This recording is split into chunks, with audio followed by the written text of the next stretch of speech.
Orang-orang yang bijaksana akan bergembira setelah mereka mendengarkan Dhamma. Laksana danau yang dalam, airnya jernih dan tenang. Setiap orang yang mengerti manfaat Dhamma, setiap orang yang memiliki hasrat yang kuat, niat yang kuat untuk berjuang, mereka akan merasa nyaman ketika mendengarkan ajaran-ajaran yang bersifat praktek dipaparkan.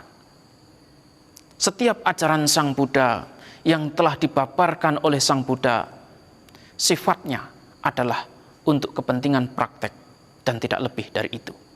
Tidak ada satupun dari seluruh ajaran Sang Buddha yang sifatnya sangat teknis. Sang Buddha menghindari hal-hal yang bersifat teknis, dan apa yang dilakukan oleh Sang Buddha adalah hanya satu, yaitu untuk kepentingan praktek. Sang Buddha menghindari hal-hal yang bersifat teknis, karena apapun yang bersifat teknis kemudian tidak akan memberikan manfaat yang nyata dalam kehidupan Sang Buddha. Saya ambilkan contoh seperti ketika di zaman Sang Buddha terjadi perdebatan apakah dunia ini terbatas ataukah tidak. Apakah pusat pikiran itu ada di otak ataukah ada di jantung. Sang Buddha tidak mau terlibat dalam hal-hal yang bersifat teknis semacam itu. Sang Buddha hanya menginginkan sesuatu yang sifatnya praktek, yang sifatnya akan membuat orang bisa terbebas dari penderitaan dalam kehidupan sekarang ini juga. Kalau memang sekarang ini ada kesempatan, mengapa kesempatan itu tidak dimanfaatkan? Kalau memang saat ini adalah waktu yang terbaik, mengapa harus menunda hingga nanti, esok, lusa, atau bahkan dalam kehidupan yang akan datang? Nah, oleh karena itulah mereka yang memiliki karakteristik yang sama dengan Sang Buddha, memiliki sifat yang sama seperti Sang Buddha, yaitu memiliki keinginan untuk mengakhiri penderitaan, akan bahagia, akan senang, akan bersukacita ketika mereka mendengarkan pembabaran Dhamma, dan bukan sebaliknya akan menderita ketika mereka mendengarkan pembabaran Dhamma. Banyak orang yang menderita karena mendengarkan pembabaran Dhamma.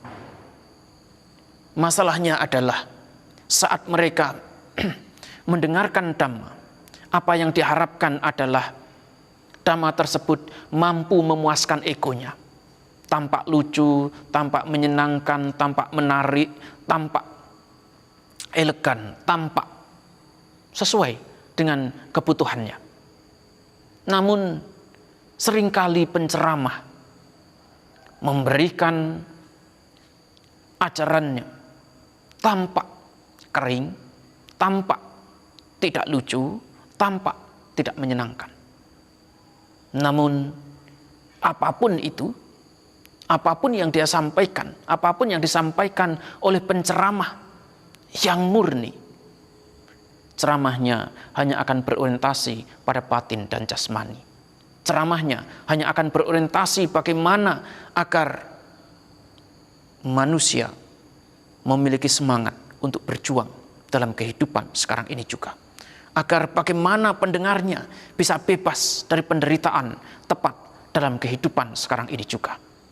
Inilah yang dia lakukan, karena itu adalah bentuk kasih sayangnya kepada dunia, kasih sayangnya kepada para pendengarnya, kasih sayangnya kepada orang-orang yang berada di sekitarnya.